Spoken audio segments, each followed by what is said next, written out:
Un candidates forum para del mga kandidato lokal el conduci este día na un hotel na syudad kaya man sponsor el Ateneo de Zamboanga University, UF Hope y el Commission on Election na syudad.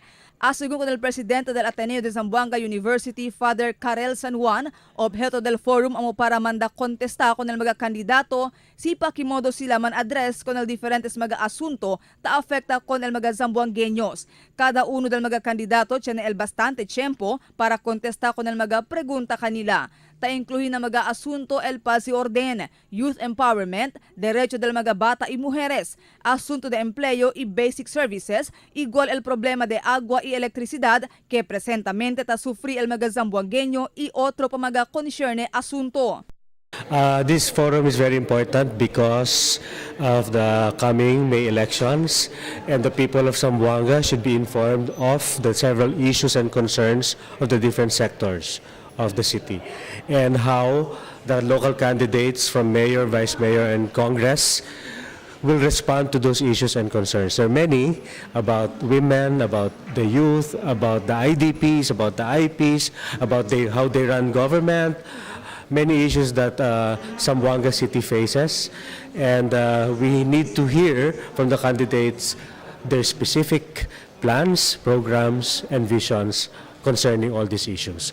Si San Juan niya habla un manera este de ila para ayuda con el mga vivientes, especialmente con el mga botante na syudad, eskuhin buenamente si kung quien sila ay elihi na Mayo 9 eleksyon.